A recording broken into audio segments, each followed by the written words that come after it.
ನಮ್ಮ ದೇವೇಗೌಡರು.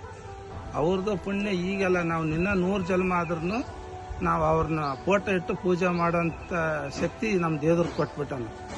ಈ ದೇವ್ರಿಗೆ ಕೊಟ್ಟಂಥ ಪುಣ್ಯ ಆತನ ಪುಣ್ಯ ಸಣ್ಣ ಕೊಡುಗೆಲ್ಲ. ಎಲ್ಲ ಬಡವ್ರ ಮಕ್ಕಳು ಒಳ್ಳೆ ಸಣ್ಣ ಧರ್ಮದಿಂದ ಹಿಡ್ಕೊಂಡು ಎಲ್ಲ ದೊಡ್ಡ ಧರ್ಮದವರೆಗೆ ಅನ್ನದ ಭಾಗ್ಯ ಅಂದರೆ ಸಣ್ಣದಲ್ಲ. ದೇವೇಗೌಡರಪ್ಪ ಅವರಂಥ ಕೊಡುಗೆ ಯಾರು ತರಕಾಲ ಮುಂದೆ ತರಲ್ಲ, ಹಿಂದೆ ತರಲ್ಲ.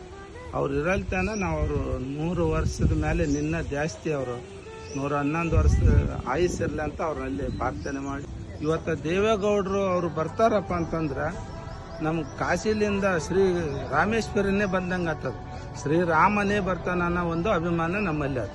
ನಾವು ಕಾಲಭೈರವನ ಮತ್ತು ಕಾಶಿ ರಾಮೇಶ್ವರನ ಕಾದಂಗೆ ನಾವು ದೇವೇಗೌಡರು ಬರ್ತಾರಂದ್ರೆ ಅವ್ರನ್ನ ಸ್ವಾಗತ ಮಾಡಿ ಶ್ರೀರಾಮನೇ ನಮ್ಮ ತಾಲೂಕಿಗೆ ಬರ್ತಾನೆ ಅನ್ನೋದು ಒಂದು ಅಭಿಮಾನ ಇಟ್ಟು ನಾವು ಅತ್ತಿನಲ್ಲಿ ಅಪೂರ್ವವಾದ ಗೌರವದಿಂದ ಸ್ವಾಗತ ಮಾಡಿ ಅತ್ತಿಗೆ 111 100 ವರ್ಷ ಅವ್ರ ಕುಟುಂಬ ಅವರೆಲ್ಲರೂ ಆರೋಗ್ಯದಿಂದ ಇರಲಿ ಅಂತಂದು ನಿನ್ನ ಅಂಥ ದೇವೇಗೌಡರು ಇನ್ನು ನಮ್ಮ ತಾಲೂಕಿಗೆ 100 ಹೆಚ್ಚು ಹುಟ್ಟಿ ಬರಲಿ ಅಂತ ನಾವು ಆಯಸ್ತೇವೆ.